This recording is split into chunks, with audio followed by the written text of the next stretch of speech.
A Morta-Viva de Santarém. Diz que lá para as ilhas, vivia o casal Bertino e a Auxiliadora. Eram jovens e não tinham filhos. Certo dia, Bertino estava consertando a rede de pescar na beira da estiva, enquanto a Auxiliadora lavava a louça na pia, às suas costas. Bertino sentiu uma rápida vertigem e teve a impressão de ver um vulto passar ao seu lado. Numa fração de segundo, ouviu o baque surdo de sua esposa caindo no chão de madeira. Ele se virou alarmado, largando o que fazia para socorrer a Auxiliadora. Checou seus sinais vitais e constatou em desespero que não queria: sua mulher estava morta depois de um mal súbito. Sentou-se e ficou pensando em como iria sepultar sua mulher. Estava atordoado com a situação e sabia que teria que chamar a ajuda de alguém, o que exigia que ele enfrentasse o rio em seu casquinho, indo pelos furos atrás do vizinho mais próximo. Olhou para o corpo da companheira com lágrimas nos olhos, mas não podia se dar ao luxo de esperar o fim da tarde. Desceu na canoa e foi buscar ajuda de seu compadre. Já era noite quando a canoa com os dois apontou na entrada do furo de volta. Foi quando Bertino ouviu a voz do compadre num tom entre incrédulo e preocupado. Compadre. Tinha mais alguém na sua casa além de Auxiliadora? Como? Não, compadre. Por quê? Bertino seguiu o indicador do compadre e se chocou quando viu as luzes da sua casa acesas. Amarraram a montaria e subiram cuidadosamente. Quando entrou em casa, Bertino sentiu a espinha gelar quando viu a Auxiliadora sentada à mesa escolhendo feijão. Os compadres se entreolharam confusos. Eu juro que ela estava morta quando saí daqui, compadre. Eu não tô duvidando, compadre. Mas a Auxiliadora parecia não notar a presença dos dois. Tinha um comportamento indiferente e estranho. O compadre de Bertino foi indo sem saber o que recomendar a ele. Disse que passaria de manhã para saber como as coisas estavam. De noite, foram deitar-se. A Auxiliadora não deu uma palavra sequer nem olhou Bertino no rosto. Este não teve coragem de perguntar o que acontecerá. Na cama, Bertino notou que sua mulher estava fria como um cadáver e ele não ouvia sua respiração. Praticamente não dormiu. Teve muitos pesadelos. Pela manhã, decidiu procurar o padre da região e contou o ocorrido. O religioso ficou muito preocupado e orientou. Meu filho, acho que um espírito mau se apoderou do corpo de sua pobre esposa. Pelas santas chagas. O que eu faço, padre? Faça assim. Reze um Pai Nosso e um Creio em Deus Pai nas costas dela para ver o que acontece. Bertino assentiu conformado.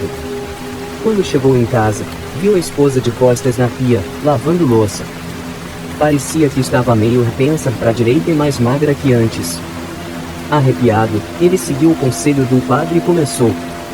Pai nosso que estais no céu, santificado seja o vosso nome. A Auxiliadora se retesou subitamente e largou a louça na pia. Em seguida soltou uma espécie de silbo de cobra. Bertino continuou. Venha a nós o vosso reino. A mulher fincou as unhas na beira da pia e deu um grito que gelou o sangue de Bertino. Ele fechou os olhos e continuou a rezar. A coisa começou a emitir grunhidos grotescos e exalar um fedor de carniça. Ouviu-se o baque do corpo caindo no chão. Bertino sentiu a mesma vertigem e viu o vulto passar de volta. Fez-se um silêncio e ele tomou coragem de ir até o corpo da esposa.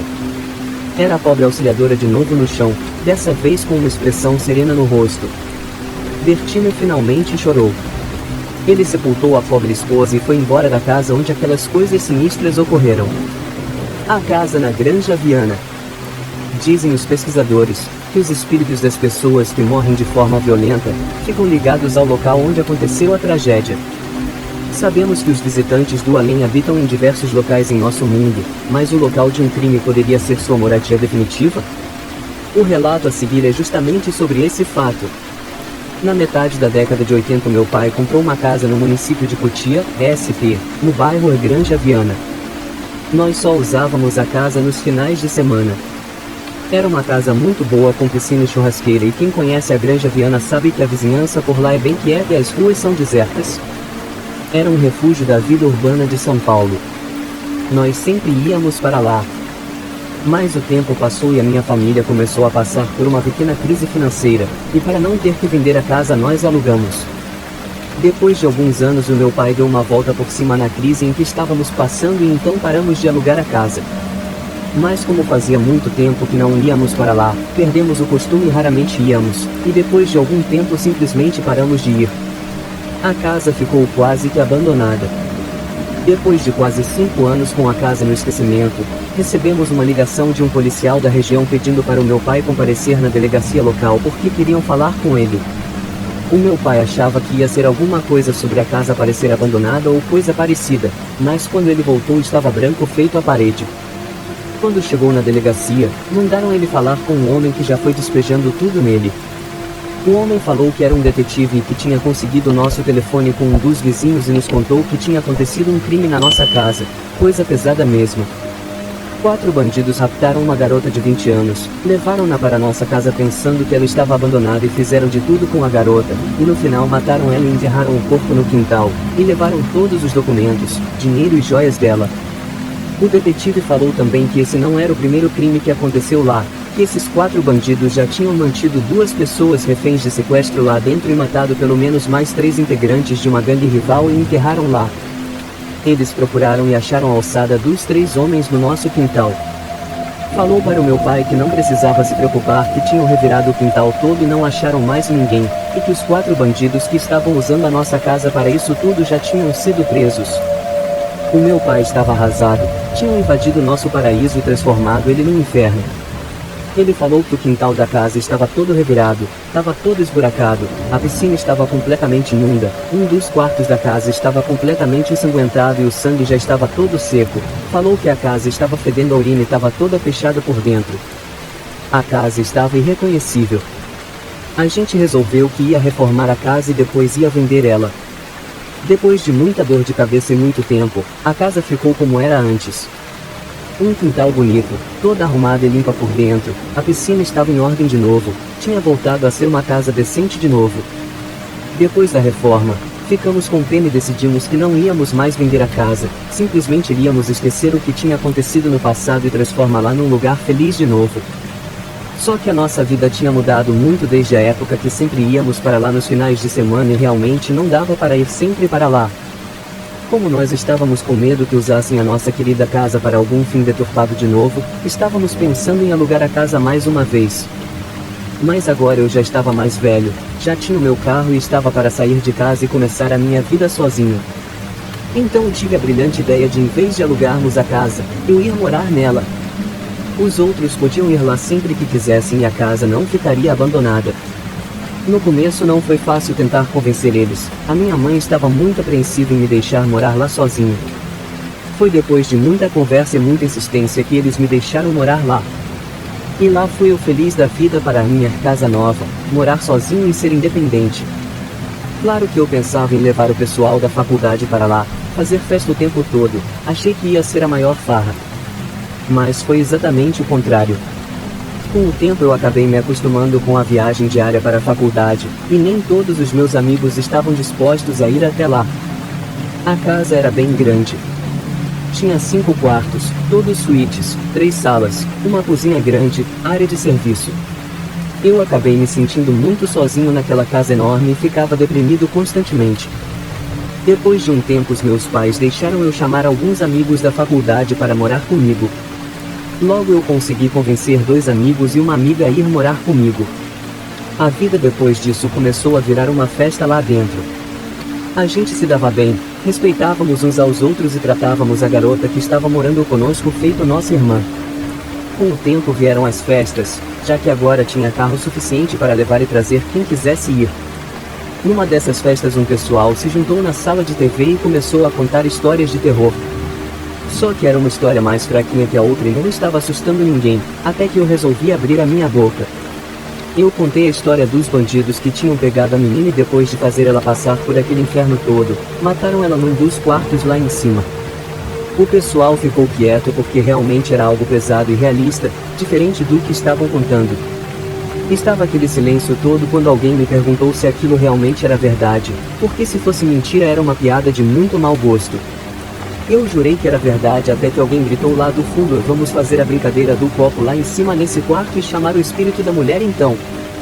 Quando ele falou isso, a minha espinha gelou e todos os pelos do meu corpo se arrepiaram. O povo começou a gritar: vamos lá, e então lá fomos nós. Eu peguei um copo na cozinha e subi com alguns colegas que estavam na sala da TV, enquanto o restante do pessoal ficou lá embaixo na festa. Só uma coisa que eu não mencionei antes.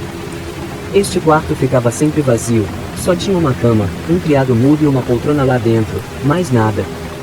No dia que os meus amigos vieram morar comigo, na hora de escolher os quartos todos entraram nesse quarto, mas ninguém gostou dele, e eu também nunca gostei dele, mas eu sabia o porquê, pelo menos eu achava que sabia, que era porque tinha sido lá que a garota tinha sido morta, só que eles não sabiam disso até aquela noite.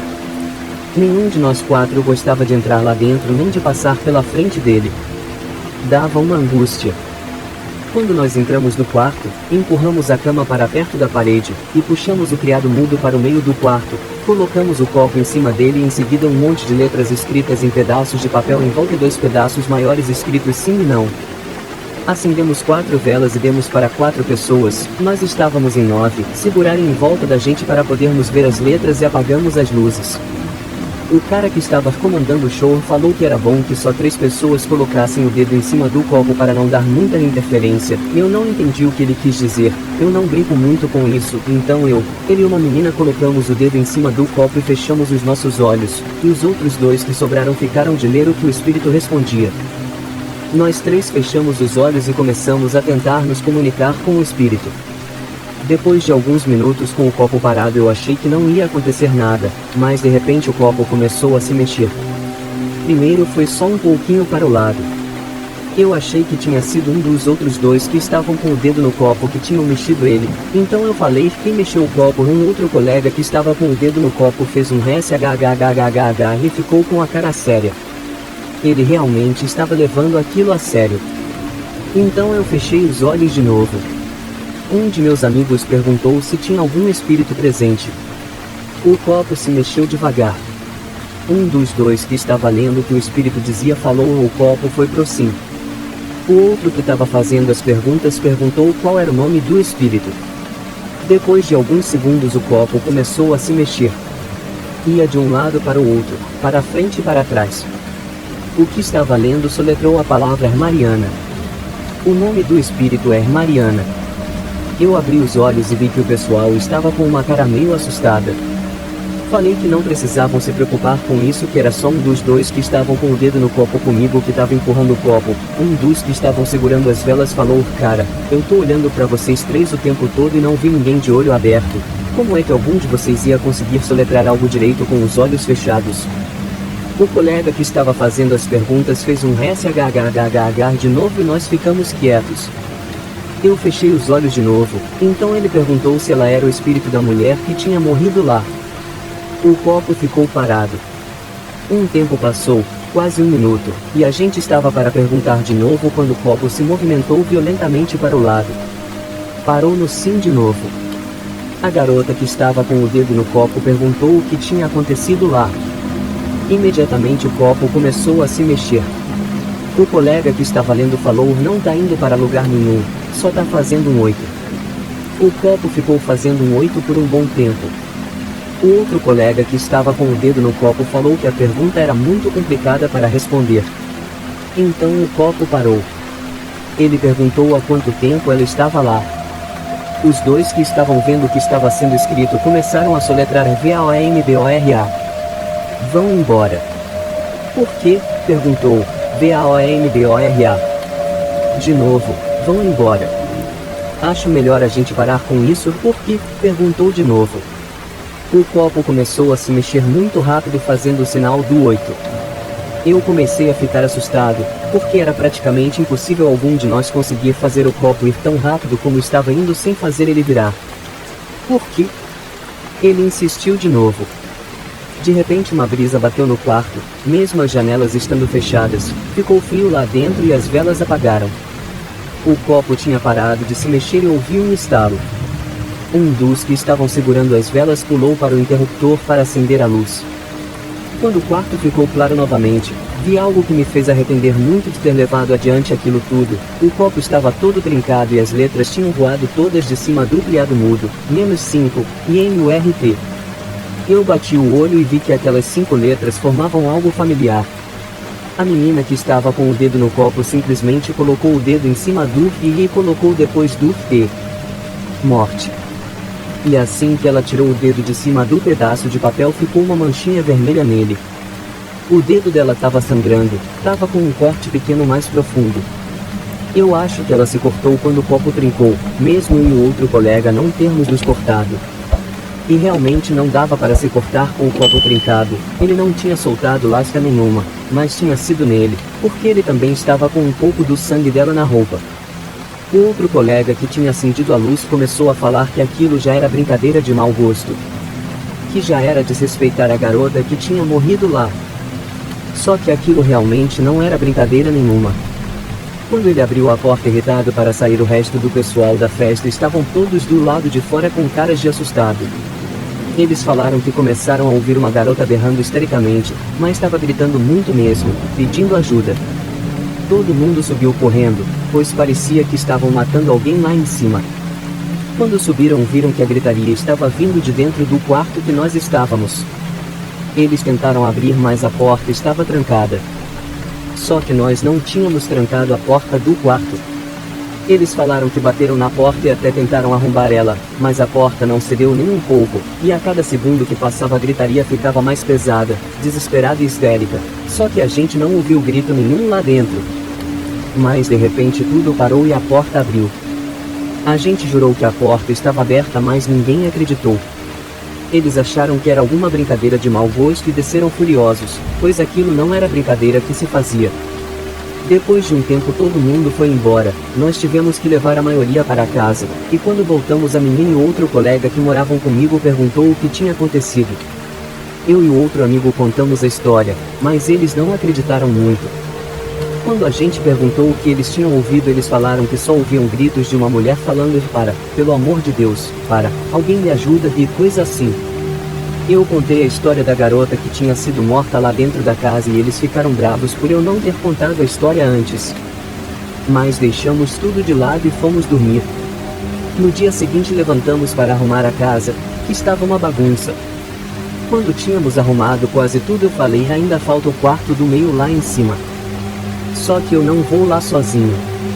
O colega que estava comigo na noite anterior foi junto, e lá estava o quarto como nós o tínhamos deixado. Com 5 pedaços de papel em cima do criado mudo, o copo trincado no meio dele, as velas do lado do copo e o resto dos papéis espalhados pelo quarto. A gente pegou tudo correndo, colocou num saco de lixo e jogou fora. Depois daquele dia, coisas estranhas começaram a acontecer pela casa. Sussurros pelos cantos, portas batendo com violência mesmo sem ter corrente de ar dentro da casa, luzes que acendiam e apagavam, e às vezes uns gritos que vinham do andar de cima que rasgavam a alma. Era algo que dava um medo desgraçado. Um dia estávamos nós 4 chegando da faculdade, estávamos no mesmo carro. Quando nós saímos do carro, eu olhei para a casa e vi uma sombra na janela. Eu fiquei apavorado, mas quando os outros olharam, já não tinha mais nada na janela. Eu fiz todo mundo revirar a casa toda, mas não achamos ninguém lá dentro. Depois de algum tempo os nossos nervos já estavam à flor da pele, qualquer barulho e a gente já pulava assustado. Não demorou muito para que os outros começassem a ir embora. Primeiro foi um dos rapazes. Ele deixou pago o aluguel de 2 meses, mas falou que não ficava mais lá, que não aguentava mais acordar no meio da noite com a impressão de que tinha alguém no quarto dele. Várias vezes a gente achou ele dormindo no sofá da sala de manhã. Depois de 1 mês foi a garota que foi embora. O quarto dela ficava do lado do quarto que a menina tinha sido morta. Ela falou que de noite escutava batidas nas paredes, vindas do outro quarto. E se ficasse tudo quieto, ela podia ouvir um choro bem baixo perto da parede. Nos dias anteriores, antes dela ir embora, ela já não dormia direito, estava com umas olheiras enormes e andava de muito mau humor.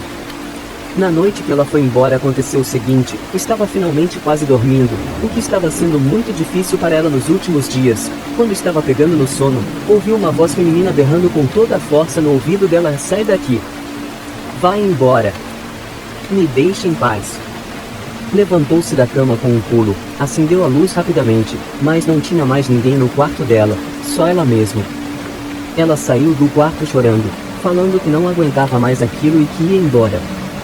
A gente conseguiu acalmar ela, mas ela simplesmente pegou algumas coisas, entrou no carro e foi embora. Ela voltou no final de semana para pegar o resto das coisas dela e nunca mais pisou naquela casa de novo. Depois de uma semana foi o outro colega que foi embora. Eu até hoje não sei o que aconteceu com ele direito. Ele sempre mencionava que o quarto dele costumava ficar frio de repente, do nada. Mas não o quarto todo, só em alguns lugares, o que me fez pensar que tinha alguma corrente de ar lá dentro. Um dia ele estava tomando banho e depois de uns 5 minutos saiu correndo e gritando de dentro do banheiro, peladão mesmo. Eu fui ver o que era e ele falou que não era nada. Ele me fez ir até o banheiro com ele para desligar a água, depois botou uma roupa e estava falando pra gente ir embora da casa. Eu consegui convencer ele a ficar mais um tempo para a gente resolver o que ia fazer, que estava muito tarde. Ele falou tudo bem, que ia ficar lá, mas que ia dormir no meu quarto comigo. Eu deixei, pois não estava a fim de passar a noite sozinho também. Ele colocou o colchão dele do lado da minha cama e então fomos dormir. Quando eu acordei, o colchão dele estava todo rasgado e ele não estava lá. Eu fiquei preocupado e comecei a chamar por ele. Comecei a procurá-lo pela casa e depois de um tempo achei ele dormindo dentro do meu guarda-roupa com uma faca de cozinha na mão. Acordei ele, depois ele me falou que acordou com a faca na mão e que tinha alguém segurando a perna dele. Ele perguntou se era eu, respondi que não, falou que ouviu um grito desumano e uma mão misteriosa começou a apertar a perna dele bem forte, até machucar. Ele começou a esfaquear o colchão e correu para o armário e ficou lá dentro. Ele não sabe como eu não acordei com o grito, pois foi um grito bem estridente e alto. Ele pegou as coisas dele e se mandou. Eu fiquei lá sozinho por mais um tempo, mas não aguentava aquela solidão e aquela casa já estava começando a me afetar.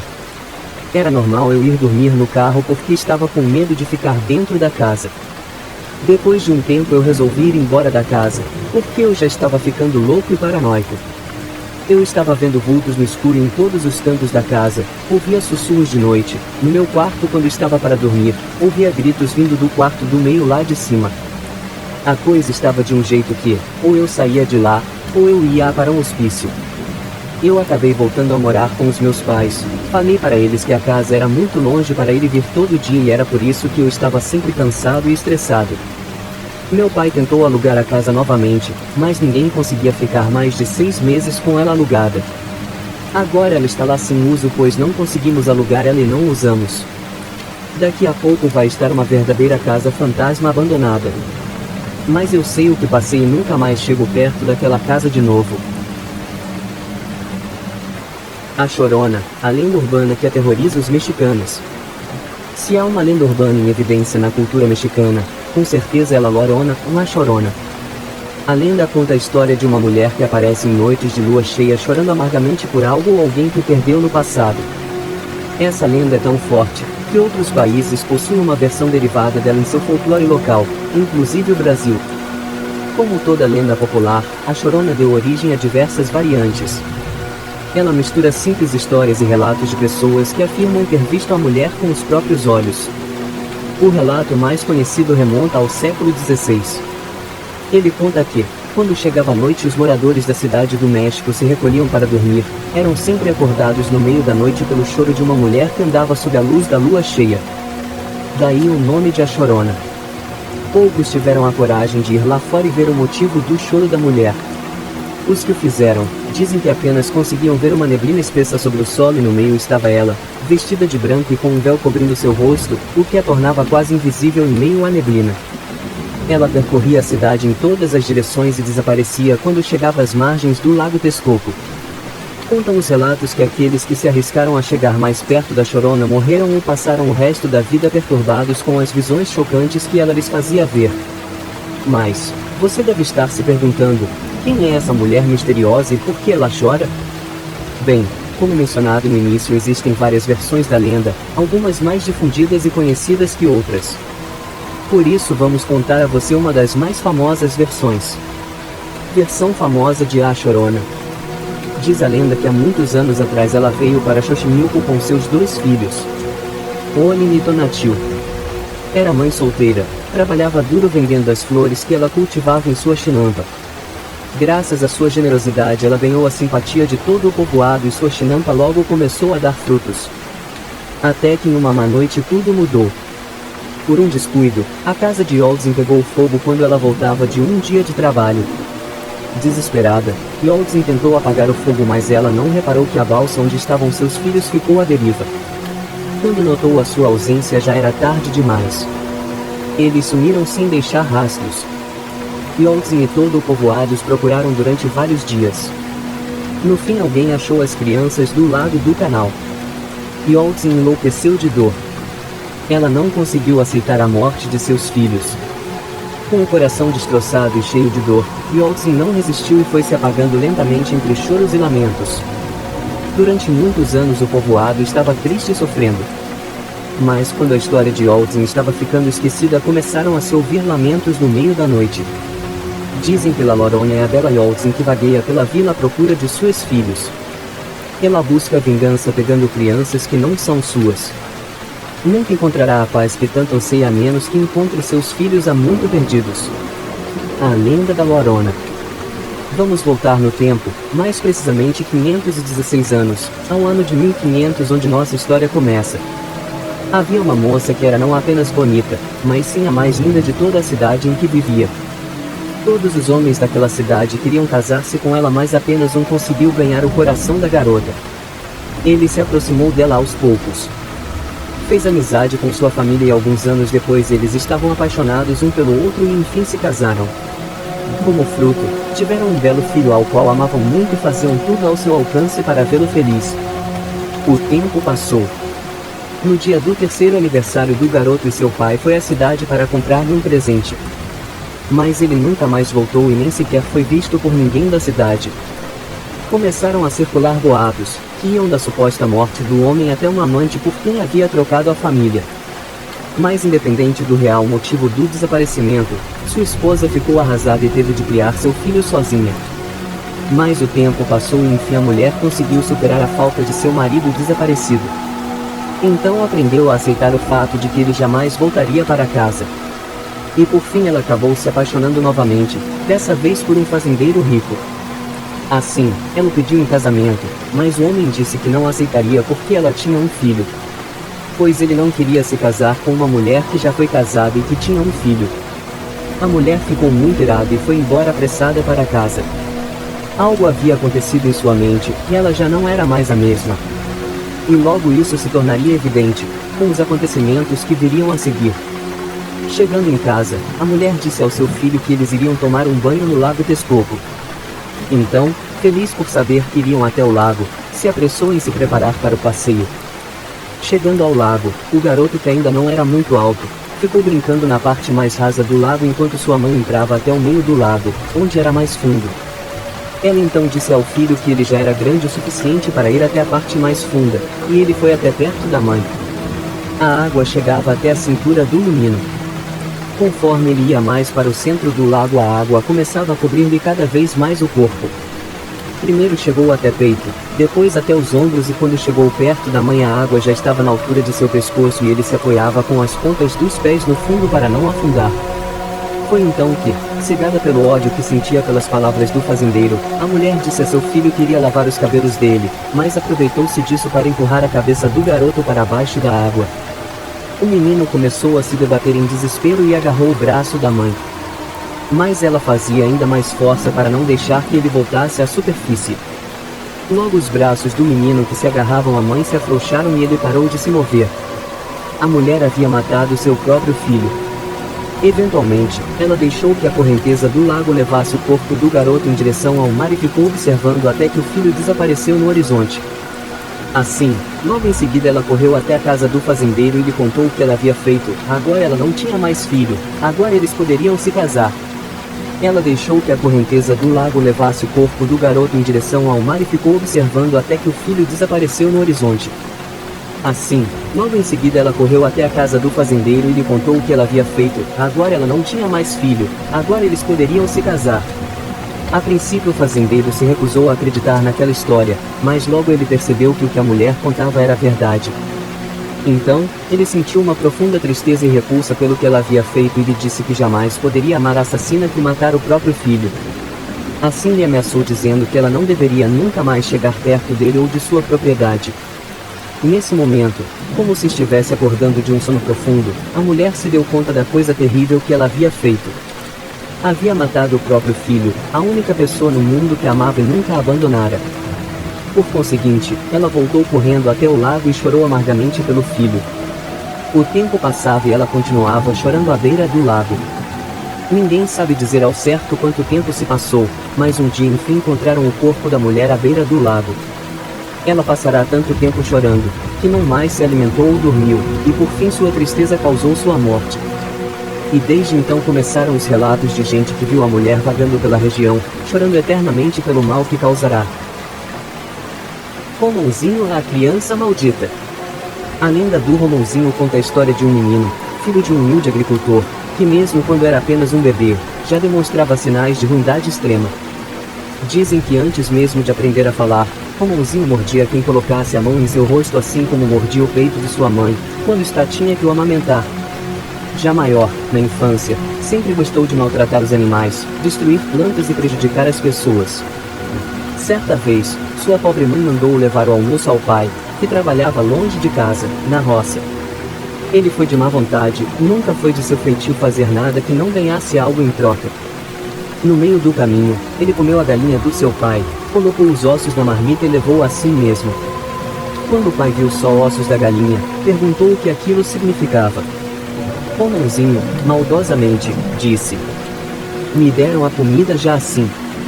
Acho que minha mamãe comeu a galinha com um homem que vai sempre na nossa casa quando o senhor sai. Deve ter enviado somente os ossos como deboche do senhor." Enlouquecido de fúria e ódio, o homem voltou correndo para casa, não deu nem ao menos tempo para a mulher desmentir o filho, puxou o punhal e a matou ali mesmo. E Romãozinho, mesmo testemunhando a morte da mãe, não desmentiu o que havia falado para o pai. E enquanto a mãe agonizava no chão, o menino ainda ria dela e de como havia sido esperto enganando a todos. Mas antes de morrer, a mãe amaldiçoou o filho, dizendo: "Você não morrerá nunca. Você não conhecerá o céu ou o inferno. Nem repousará enquanto existir um vivente sobre a terra. Seu tormento será eterno." Romãozinho não se intimidou, riu mais uma vez ante a maldição e foi embora. Vendo o mal que havia feito e de como tinha sido enganado, o pai se suicidou. Desde esse dia o menino nunca mais cresceu, e dizem os populares que ele costuma andar pelas estradas e fazer travessuras com os coitados que possuem o azar de cruzar com ele. Tem por hábito quebrar as telhas das casas a pedradas, assustar os homens e torturar as galinhas. Mas algumas pessoas também atribuem a ele coisas boas. Há uma história que diz que uma mulher grávida estava sozinha quando entrou em trabalho de parto, e no desespero chamou por Romãozinho, e este atendeu ao chamado. Foi à casa da parteira que depenava uma galinha. Conta a mulher que a galinha de repente saiu da sua mão voando. A parteira saiu correndo atrás e a galinha foi jogada na casa da mulher que estava em trabalho de parto. A lenda do Romãozinho é bastante conhecida no leste da Bahia, em toda Goiás, parte do Mato Grosso e também no Maranhão. Conta-se que os primeiros relatos desse mito são do distrito de Boa Sorte, município de Pedro Afonso, em Goiás, que faz fronteira com o Maranhão, e dataria do século XX. Existem diversas versões sobre a história de Romãozinho. Ele teria matado o pai de susto e sua mãe teria amaldiçoado o filho posteriormente à morte do pai. Dizem que o menino também vira uma tocha de fogo que fica indo e vindo pelos caminhos desertos. Já outros, dizem que ele seria o próprio Corpo Seco, lenda esta que nós já publicamos aqui no site. A alma do menino seria tão ruim, mas tão ruim, que nem o céu nem o inferno quiseram. Por essa razão ele vaga pelo mundo assustando as pessoas. A mulher do velório. Reza a lenda da mulher do velório que uma garota, estudante de psicologia, estava no final de seu curso e ficou responsável por pesquisar o comportamento das pessoas nos velórios e enterros. Primeiro, ela estudou teorias sobre este comportamento. Mas depois a estudante resolveu partir para a prática, visitando, discretamente, velórios e enterros de estranhos. O primeiro velório foi de um senhor de idade, que tinha sido um professor famoso. Esta cerimônia foi cheia de pompas e discursos. Porém, uma pessoa em especial chamou a atenção da estudante. Era uma idosa de cabelos brancos, vestida de preto, com uma mantilha negra e antiga na cabeça. A primeira vez que a estudante olhou para esta mulher, teve a impressão de que esta velhinha não tinha pernas e estava flutuando. Porém, depois a estudante olhou novamente para esta esquisita figura, viu as suas pernas normais e concluiu que aquilo poderia ter sido uma ilusão de ótica. O segundo velório, visitado pela moça, foi de uma criança de classe baixa, num bairro muito popular.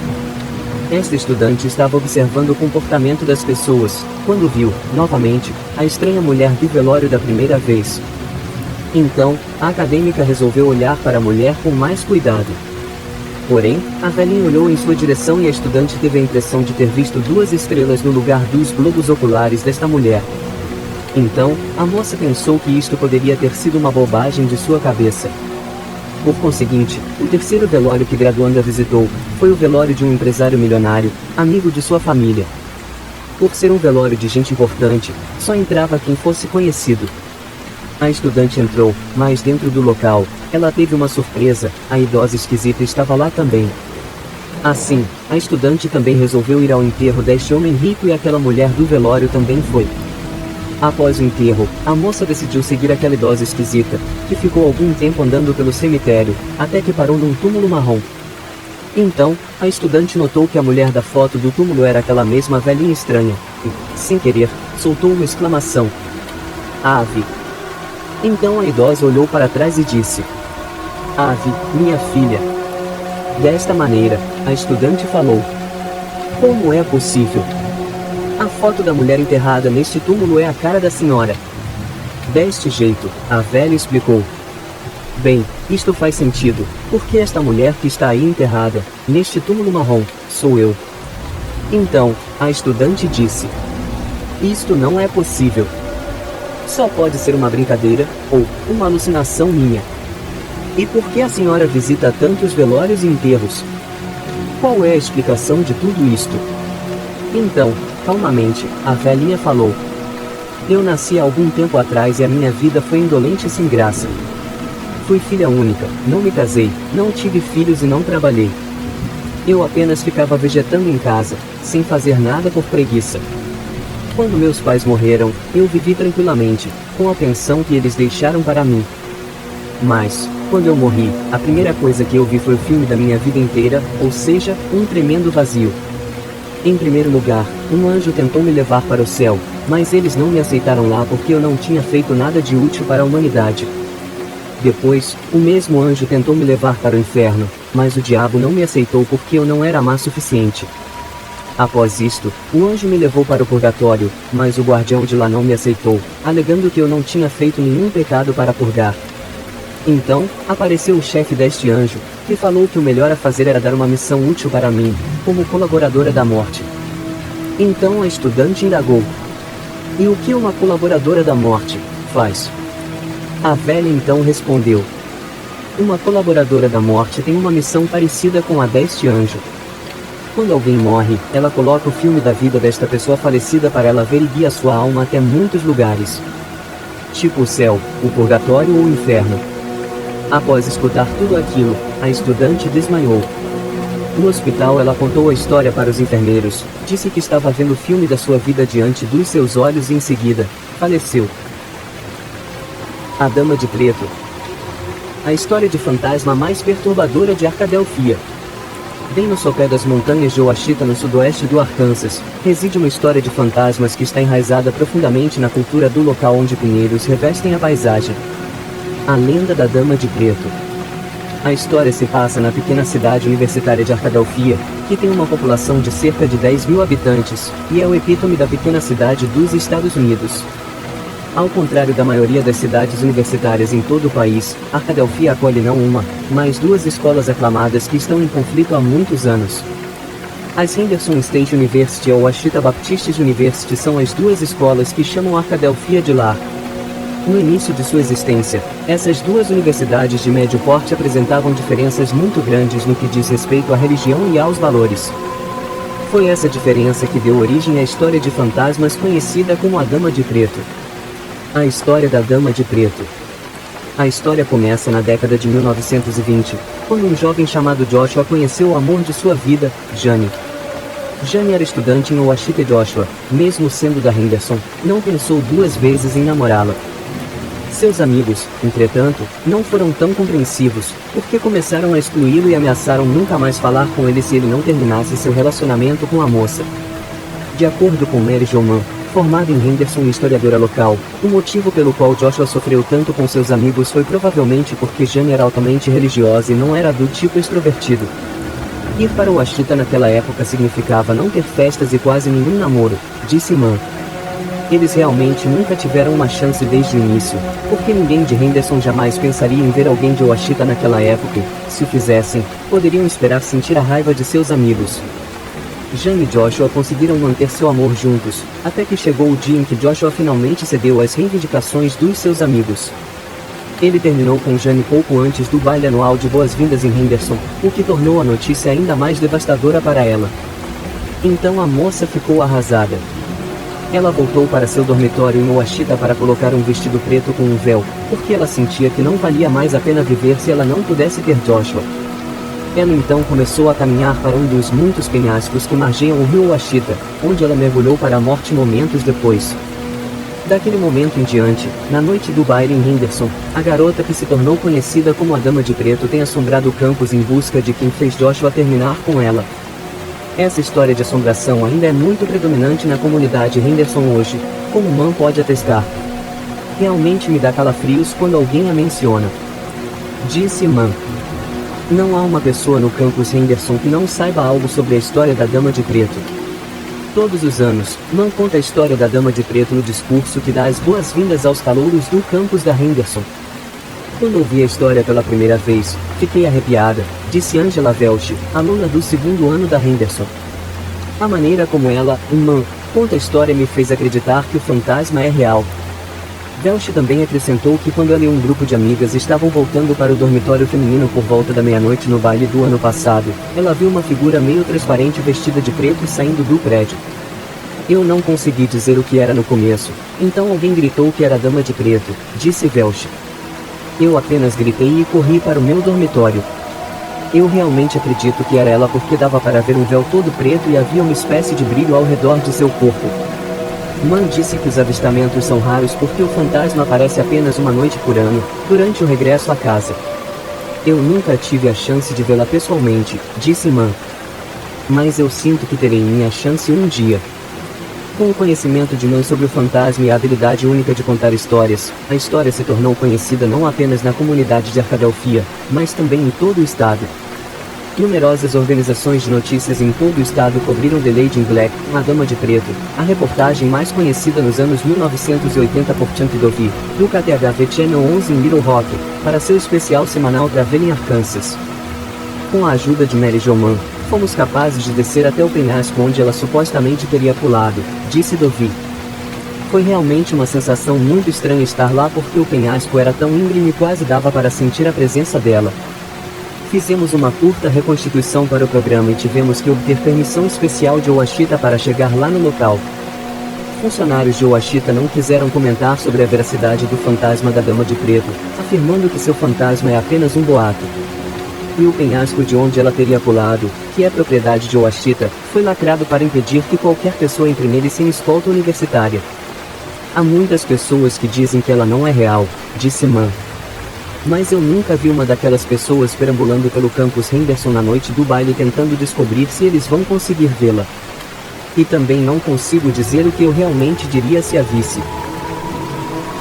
Zashiki Barashi, a criança fantasma japonesa. No Japão existe uma profusão de lendas que contam sobre seres sobrenaturais, yokais, yureis entre eles, até mesmo uma que conta sobre fantasmas pequeninos, espíritos de crianças que não oferecem perigo, na maioria das vezes e só querem atenção. São conhecidos como Zashiki Barashi, também chamados Zashiki Boku, um yokai japonês conhecido como o espírito da casa. Geralmente, esses espíritos são encontrados em casas antigas, mas também podem ser vistos em habitações modernas. Disse que, uma vez que um Zashiki Barashi habita a casa, traz felicidade e riqueza para os seus moradores, porém, se ele deixar o local, logo este cairá em desgraça. A origem de Zashiki Barashi. Os Zashiki Barashi são seres cujo mito vem de Vati, embora mais tarde se estenderia por todo o arquipélago japonês. Seu nome é composto pelas palavras Nashiki, que em japonês significa quarto, e Varashi, palavra no dialeto da região de Aomori para criança. Portanto, Zashiki Varashi pode ser traduzido como criança do quarto, local onde comumente é encontrado. Geralmente sua aparência é a de uma criança entre 6 anos, menino ou menina, trajando roupas tradicionais, trajes de guerreiro infantil para meninos, kimonos estampados para meninas. Existem inúmeras variações de Zashiki Varashi de um lugar para outro, porém, com pequena diferença em sua aparência e hábitos. Raramente eles aparecem como figuras brutais, como Nurei. Vashiki é uma criança, e como tal é propenso a fazer piadas e travessuras ocasionais. Ele gosta de fazer barulho, mover objetos, brincar com qualquer coisa que produza ruídos. Outra das suas brincadeiras favoritas é esfregar seus pés nas cinzas da lareira e correr ao redor da casa, deixando pegadas em toda a parte. Apesar de suas estripulias, são na maioria das vezes, espíritos carentes de carinho e atenção. Para atrair e reter um Zashiki Varashi em casa, disse que você deve estar ciente de sua presença, amá-lo e cuidar dele corretamente, como com o seu próprio filho. Ao receber esses cuidados, o pequeno espírito irá emitir uma aura de luz que em reciprocidade lhe trará boa sorte, pois é acreditado que como guardião, trará grande fortuna e riqueza para aqueles cujas casas assombra. Mas, se ao contrário, ele for maltratado ou expulso, por exemplo, a casa estará propensa à falência, desastres naturais, e outras questões que surgem repentinamente. Contam sobre uma família que testemunhou um Zashiki sair de sua casa, e logo todos eles sucumbiram a uma intoxicação alimentar e morreram. Em outra lenda bem conhecida de Vati, o filho de um homem rico da região atingiu um Zashiki Varashi com a flecha de seu arco, e logo depois a fortunas da família entrou em colapso. Avistamentos diretos desses fantasmas são raros. Em alguns casos, disse que só os proprietários da casa, ou só as crianças, são capazes de ver esses espíritos. Devido a isso, eles são geralmente conhecidos apenas por suas brincadeiras. Em muitos lares, esses espíritos fazem amizade com as crianças da casa, ensinando-lhes canções, jogos e cantigas de roda. Também são atraídos por idosos ou casais inférteis, e esses casais muitas vezes tratam o Zashiki Varashi como se fosse seu próprio filho. O desejo de atrair e manter este yokai amigável levou a costumes como a criação de alimentos para Zashiki, e até mesmo colocar moedas na fundação da construção de uma nova casa. Os japoneses têm um grande cuidado para manter seus Zashiki, de modo a não expulsar de sua habitação quaisquer espíritos guardiões. Muitos hotéis japoneses que dizem ser assombrados por um Zashiki Varashi estão sempre lotados. A lenda. Há muito tempo, havia uma grande hospedaria na pequena vila de Ashinoi, na atual prefeitura de Aomori, localizada no norte do Japão. Naquela hospedaria, havia vários quartos e na parte dos fundos, especialmente bonito, junto ao jardim interno. Certa ocasião, na hora do boi, um hóspede deitado, quase pegando no sono, viu a porta se abrir deslizando e um menino entrando no quarto. Aproximando-se do hóspede, a criança disse: "Tio, vamos medir forças jogando o braço de ferro?" O hóspede imaginou que o menino fosse filho do dono da hospedaria e havia vindo ao quarto para lhe dar as boas-vindas. Assim, brincaram algumas vezes jogando queda de braço. O incrível de tudo isso era que a criança tinha se mostrado muito forte, vencendo todas as partidas. Na manhã seguinte, o homem comentou com o dono da hospedaria: "Seu filho é muito forte, ontem à noite jogamos braço de ferro e eu não consegui ganhar nenhuma, por mais força que fizesse." O hospedeiro olhou surpreso e disse: "Mas, senhor, eu não tenho filho. De onde será que apareceu essa criança?" Depois daquele dia, outros visitantes que também dormiram naquele quarto contaram que, à noite, uma criança aparecia pedindo para jogar braço de ferro. Interessante que nem o hospedeiro nem os empregados daquela casa haviam visto essa criança. Somente as pessoas que se hospedavam e dormiam naquele quarto podiam vê-la. Esse fato se espalhou pela redondeza, e todos passaram a comentar que naquela hospedaria morava um Zashiki Varashi. A fama da hospedaria foi crescendo, e muitas pessoas que se julgavam fortes queriam pernoitar naquele quarto para jogar braço de ferro com o Zashiki Varashi. Outros que se julgavam corajosos queriam simplesmente ver a criança. Assim, a hospedaria ficou muito disputada e os negócios foram de vento em popa, entrando muito dinheiro no cofre do hospedeiro, que se tornou um homem muito rico. Com tanto dinheiro acumulado, o hospedeiro parou de trabalhar e deixou tudo por conta dos empregados. Assim, passou a levar uma vida folgada, com muitas festas e bebidas. Certo dia, 4 ou 5 anos depois, o dono da hospedaria estava sentado na varanda de seu estabelecimento e viu um menino andando no corredor. Quem é ele? Quis saber o hospedeiro. E a criança saiu correndo para fora da hospedaria. O menino que veio do quarto lá do fundo foi embora, disse a mulher da limpeza. Depois desse dia, a criança nunca mais apareceu para ninguém. Com isso, os hóspedes daquela casa foram diminuindo dia após dia e finalmente, alguns anos mais tarde, a hospedaria faliu. Ninguém soube dizer por que a criança foi embora. Bloody Mary. Quem nunca ouviu falar, quando criança, que falar o nome Bloody Mary 3 vezes em frente ao espelho evocaria um espírito? Será que isso é verdade? A lenda pode ser real? Bloody Mary também é conhecida como Maria Sangrenta, Maria Degolada ou Bruxa do Espelho. Origem da lenda. Existem algumas possíveis histórias do passado que podem ter dado origem a essa lenda. Uma das versões para a origem da lenda de Bloody Mary conta que a mulher viveu no tempo da Inquisição quando as bruxas eram perseguidas para serem queimadas vivas, e dessa forma ocorreu sua morte. Dizem que ela amaldiçoou a todos que repetissem seu nome. Outra lenda, mais contada aqui no Brasil, diz que Mary era uma mulher muito bonita e que devido a um acidente de carro ficou com o rosto todo desfigurado. As suas cicatrizes ficaram tão feias que a mulher era objeto constante de zombarias e humilhações, por isso ela fez um pacto com o demo para se vingar de todas as pessoas que ousassem a chamar pelo seu nome. A origem da lenda de Bloody Mary é frequentemente confundida com Elizabeth Bathory, que é considerada uma versão feminina da lenda de Vlad, o Empalador, aquele mesmo que inspirou o personagem Conde Drácula. Muitos confundem a lenda da Bruxa do Espelho com a história da Rainha Maria Tudor, Greenwich 1516, Londres 1558, filha de Henrique VIII e de Catarina de Aragão. Tendo se tornado rainha em 1553, esforçou-se para restabelecer o catolicismo na Inglaterra.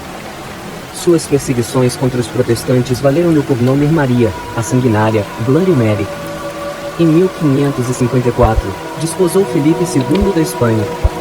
Essa união, que indignou a opinião pública inglesa, ocasionou uma guerra desastrosa com a França, que levou à perda de Calais, em 1558.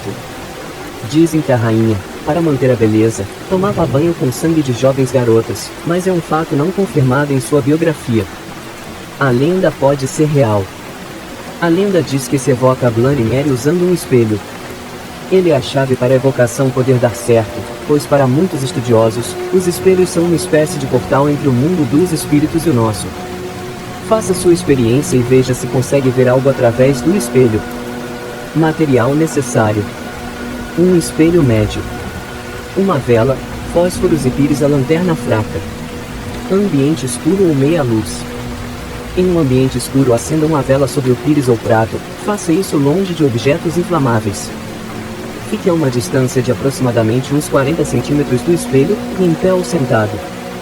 Coloque a vela à sua direita, ou no chão, um pouco afastado e de modo que ilumine sutilmente sua face. Fixe sua visão em um ponto imaginário entre seus olhos. Evite piscar, fique com os olhos abertos. Resultados: seus olhos ficarão cansados. Neste ponto da experiência, um portal se abrirá atrás de seu reflexo. Importante não desvie sua atenção, fixe no ponto entre seus olhos, observe a totalidade do espelho apenas com a sua visão periférica. O que você poderá ver, entre outras coisas? Um mundo estranho se formando atrás de você. Seu rosto se transformará em outro. Seu rosto poderá perder a pele mostrando os ossos. Um ser estranho poderá surgir no espelho, um vulto poderá aparecer. A experiência poderá ser repetida em outros cômodos da casa e em cada cômodo uma visão diferente poderá surgir no espelho. Como evocar a Bloody Mary? Existem algumas formas de evocar a Bloody Mary. A forma mais poética é esta. Se envolva em seu cobertor, sussurre, à meia-noite, iluminado por velas, diante do espelho do banheiro, 13 vezes as palavras Bloody Mary. Já a forma mais simples é falar 3 vezes Bloody Mary em frente a um espelho. Pronto, agora basta esperar a morte chegar. Ha ha ha. A estrada sem fim e lenda urbana. Anos atrás, havia uma estrada que era conhecida pelos moradores locais como a Estrada Sem Fim. Alguns dizem que era Lester Road em Corona, Califórnia, e outros afirmam que era Miette Hot Springs Road, em Alberta, no Canadá. Só se sabe que era uma estrada longa e sinuosa, sem luz e margeada por uma densa floresta que atravessava as montanhas. Segundo a lenda, muitas pessoas que dirigiram pela estrada à noite nunca mais foram vistas ou ouvidas. A lenda da estrada sem fim tornou-se tão conhecida que muitas pessoas ficaram com medo de dirigir até durante as horas do dia. Alguns motoristas até perdiam a coragem e voltavam, aterrorizados com o medo de que, se continuassem ao longo da estrada, jamais voltariam para casa. A estrada tem uma curva bem acentuada em um certo ponto ao redor de um grande cânion. Não havia guarda-rail ao redor e, no outro lado do cânion, a estrada continuava. Relato sobre a lenda. Um verão, uma equipe de trabalho estava ampliando a estrada quando fizeram uma descoberta terrível. Um dos trabalhadores empurrou uma pedra para o lado do cânion e ouviu um barulho de algo se chocando contra um tipo de metal. Assim que eles desceram para olhar, os operários encontraram dezenas de carros destruídos no fundo do precipício. Eles haviam caído todos para a sua desgraça. Os corpos em decomposição e os restos mortais das vítimas ainda se encontravam presos em seus assentos. Descobriu-se que as estradas de cada lado do cânion se alinhavam tão bem que, quando vistas do ângulo correto, especialmente à noite, criavam uma ilusão de ótica. O desfiladeiro era quase invisível e a estrada parecia continuar subindo e descendo a colina do outro lado do desfiladeiro. As pessoas que passavam pela estrada durante a noite não tinham ideia de que havia uma queda enorme bem na frente delas até que fosse tarde demais e elas despencassem para a morte. Eles dizem que a polícia local silencia a descoberta, querendo evitar um escândalo, e a estrada foi supostamente fechada, para nunca mais ser reaberta. Os cadáveres dos mortos nunca puderam ser recuperados e eles estão lá até hoje, em seus túmulos de metal retorcido. O sétimo celeiro e lenda urbana. Havia um rico fazendeiro que possuía muitas terras em Ohio. Ele construía um novo celeiro na propriedade toda vez que sua esposa tinha um bebê. Ele nomeou os celeiros com o nome de cada um de seus filhos, e no momento em que tudo acontece, eles já tinham 6 filhos e estavam esperando o número 7. No entanto, a esposa do fazendeiro morreu no parto e o mesmo aconteceu com seu bebê que não conseguiu nascer. O fazendeiro enlouqueceu com a dor e não conseguiu mais cuidar da sua fazenda. A família não tinha mais dinheiro e a fazenda começou a afundar em dívidas. Dizem que, certa noite, nas profundezas de sua loucura e desespero, o fazendeiro pegou um machado e levou seus filhos para os celeiros, onde os assassinou, um por um. Ele enterrou cada um dos seus corpos nos 6 celeiros que foram nomeados com os nomes deles. Então, o fazendeiro foi até o 7º celeiro, onde se enforcou. Como diz essa lenda urbana, todos os celeiros foram demolidos e a terra foi vendida. Todos, exceto o 7º celeiro. Ninguém queria comprar a terra por causa do que havia acontecido lá, então ela foi abandonada e logo caiu em desuso. Dizem que se você for a esse celeiro durante a noite, poderá ver o fantasma do fazendeiro pendurado nas vigas, com o corpo balançando para frente e para trás ao vento, insistindo em seu terrível crime por toda a eternidade. Ninguém sabia ao certo onde o 7º celeiro estava localizado, embora definitivamente estivesse em Ohio. Alguns disseram que era a fazenda Trace em Cuyahoga Valley e outros disseram que estava em Northampton. Em 1997, um professor local de Ohio afirmou que, depois de muita pesquisa, ele finalmente conseguiu achar a localização real do infame 7º celeiro. Ele disse que nenhum dos celeiros havia sido demolido. A terra acabará de ser dividida e vendida, e os celeiros tinham sido simplesmente incorporados em fazendas vizinhas. De acordo com o professor, ele foi capaz de identificar a localização correta, pois todos os celeiros nas propriedades vizinhas tinham placas de identificação acima de suas portas com os nomes dos filhos do fazendeiro gravados nelas. O professor e seu filho partiram à noite para visitar o celeiro, trazendo uma câmera de vídeo com eles, na esperança de que capturassem alguma atividade paranormal. Na manhã seguinte, a esposa do professor relatou que o marido e o filho estavam desaparecidos. A polícia encontrou o carro abandonado na beira da estrada. Enquanto procuravam na área, eles entraram em um celeiro em um campo próximo e encontraram os cadáveres do professor e seu filho pendurados nas vigas do local. 7 passos. Foi há muitos anos, numa cidadezinha do interior de São Paulo onde se deu este ocorrido. Entre os colonos e funcionários de uma fazenda de café, morava Maria Ana, que estava noiva de Genésio. Esses dois pertenciam a famílias humildes de colonos daquela fazenda. Maria Ana, como sempre muito caprichosa, Preparava com esmero seu enxoval e Genésio reformava um casebre num pedacinho de terra que havia comprado com muito sacrifício. Eles se casaram então, numa festa simples mas com muito amor. Tudo corria muito bem. Os anos iam se passando e nada de virem os filhos do casal. Cada dia que passava, Maria Ana se entristecia, pois via todas as amigas engravidando e tendo suas pencas de filhos e ela, nada. Ela ficava triste também, pois todos, mesmo que indiretamente, a cobravam quanto à maternidade. Até que seu marido, o Genésio, começou a cobrá-la também. Tornou-se impaciente com ela. Dizia que era seca e que, se não desse um filho a ele, este arrumaria uma mulher que lhe desse. Maria Ana ficava arrasada com tudo isso. Insegura, triste, frustrada, pois queria também ser mãe. Por causa disso, Maria Ana tornou-se uma mulher amarga, mal-humorada e ranzinza. O marido já lhe não respeitava mais e todos os dias jogava-lhe na cara que não podia dar-lhe um filho. Também seguiam-se as ameaças de deixá-la devido à sua incompetência como mulher. Até que um dia, durante mais uma discussão do casal sobre este mesmo motivo, após ele ter saído e batido a porta, Maria Ana gritou em alto e bom tom: "Eu vou ter um filho nem que seja para ser amante do diabo." Daquele dia em diante, Maria Ana passou a blasfemar contra Deus, dizendo que teria o filho que o marido tanto lhe cobrava, nem que para isso tivesse que dar para o diabo. Quem ouvia aquilo, fazia o sinal da cruz e saía logo de perto. Em um final de tarde, armou-se um temporal na cidade. O céu ficou muito escuro e uma ventania como nunca vista antes se deu durante toda a noite. Na manhã seguinte, as pessoas foram ver os estragos feitos pelo temporal visitando umas as casas das outras para ver se estavam bem. Ao chegarem na casa de Maria Ana e Genésio, elas encontraram com suas vestes rasgadas, toda machucada e arranhada, como se tivesse sofrido agressões. Após ser cuidada, disse que não se lembrava de nada do que tinha acontecido, mas que não tinha sido o marido que a tinha agredido, pois este já a tinha abandonado a casa. Enfim, ninguém soube o que realmente aconteceu. Passado um tempo, Maria Ana começou a enjoar e engordar muito. Até que se confirmou o que ela e todos suspeitavam. Ela estava finalmente grávida. Mas de quem? Se o marido a havia deixado?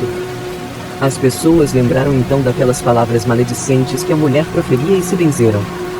Os meses se passaram e, chegando a hora do parto, Dona Zélia, a parteira da região, foi chamada. Foi um parto difícil, mas eis que nasceu um menino que sequer chorou e que tinha olhos bem abertos e penetrantes. Todos estranharam o fato da criança não chorar. No quarto dia de nascida, a criança já sentava no berço, ria e olhava fixamente para as pessoas. Todos aqueles que iam visitá-los, ficavam perplexos. Com uma semana de nascida, a criança já tinha os dentinhos e ficava de pé no berço e numa dessas visitas das vizinhas, aconteceu o improvável. Sob os olhares incrédulos das vizinhas, o bebê com 10 dias de nascido, desceu do berço e, com certeiros e contados 7 passos vagarosos e pesados, com som de cascos de cavalo, dirigiu-se à sua mãe, olhando-a com ódio e sorrindo maleficamente, pegou uma faca que estava sobre a mesa em seu caminho e cravou-lhe no peito 7 facadas diretamente no coração. Enquanto o sangue esguichava, o bebê ria, rosnava e sugava-lhe o sangue. As mulheres horrorizadas correram e gritavam chamando por ajuda. Ao voltarem, encontraram Maria Ana seca. Sem uma gota de sangue no corpo, com os olhos arregalados e nem sinal do bebê, somente um forte cheiro de enxofre no ambiente. Enterraram então Maria Ana e queimaram aquela casa com tudo o que havia dentro. Nunca mais construíram nada naquele terreno que nem mato crescia nele. Olá, criatura assombrada. Ajude nosso canal a crescer. Por favor, comente. Diga se você já passou por alguma situação semelhante na sua vida. Algo semelhante a algum dos nossos relatos aqui de hoje. Teremos o prazer em lê-lo aqui. E por favor, não esqueça de compartilhar esse vídeo com seus amigos e familiares assombrados e assustados. E também peço que deixe o seu like e se inscreva em nosso canal. Isso é muito importante. Se você não fizer isso, já sabe, vou lançar uma maldição na sua vida.